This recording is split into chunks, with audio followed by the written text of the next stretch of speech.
Canal, lieu emblématique de la région lyonnaise, dédié aux antiquités et à la brocante. Chaque jour de marché, les jeudis, samedis et dimanches, nous accueillons plus de 200 marchands permanents sur le site et jusqu'à 200 déballeurs en extérieur. Venez avec moi, allons découvrir ce lieu unique.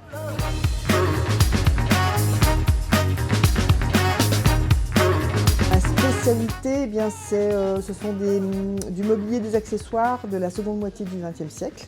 Et aujourd'hui, je vous présente deux lampes qui viennent d'un fameux village qui s'appelle Accolay, qui était très connu dans les années 50-60 puisque il se situe sur la route qui va de Paris dans le sud, on va dire. Donc les gens s'arrêtaient et achetaient beaucoup d'objets. Ça passait par du vase, des petits objets en céramique.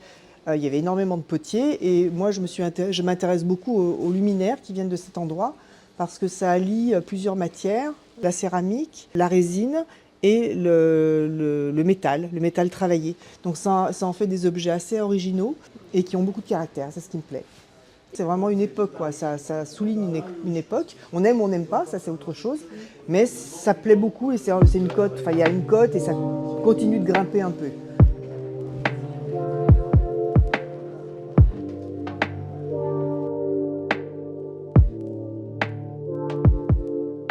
Alors, ma spécialité, je dirais que c'est l'art religieux et surtout une époque, le 18-19e siècle, tout ce qui touche à cette époque. En fait, j'aime beaucoup cette Vierge parce que, par mes origines, je suis de conviction catholique et j'aime bien tout ce qui touche à cette époque. Le 18e siècle, c'est la Vierge à l'enfant. On en trouve souvent des vierges, mais la Vierge à l'enfant, c'est plus rare. Elle est d'époque fin 18e, début 19e. Et en fait, elle a une très très belle dorure d'origine. Et même les gens qui ne sont pas croyants, voilà, ils aiment cet art religieux parce que c'est beau, c'est bien fait, voilà, c'est joli.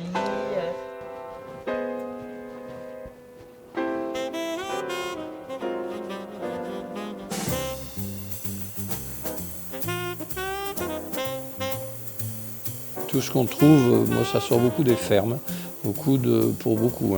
Des meubles comme ça, vous voyez, c'est des meubles de campagne. Et après, j'aime bien des petites choses rares. Ça c'est très rare, c'est une maquette d'auto-école des années 45-46, tout fonctionne. Vous voyez, les phares.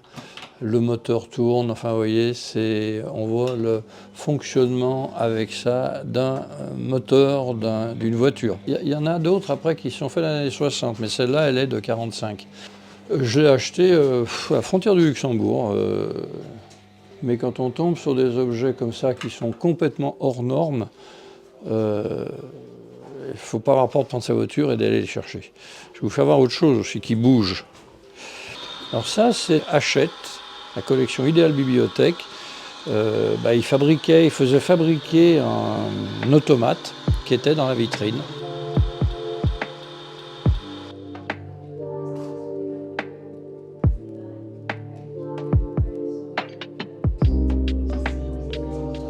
Alors moi, mon univers, l'idée c'est donc de rénover des meubles, plutôt des meubles rustiques, que je transforme, à qui je redonne une deuxième vie en fait, en les modernisant, en les peignant, les ponçant, en les restaurant. C'est ça qui m'intéresse. Celui-là que je viens de restaurer et qui était donc complètement dans un état désastreux, j'ai tout reponcé le plateau, j'ai repeint l'extérieur et l'intérieur. Et comme les panneaux étaient un peu abîmés, j'ai mis du papier peint en fait, que j'ai collé dessus pour le moderniser aussi, pour transformer un peu le meuble.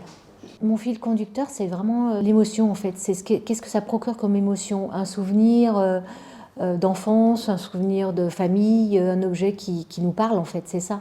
C'est pas récupérer ou acheter des meubles pour acheter des objets ou des meubles comme ça, c'est vraiment que ça me procure une émotion, quelle qu'elle soit.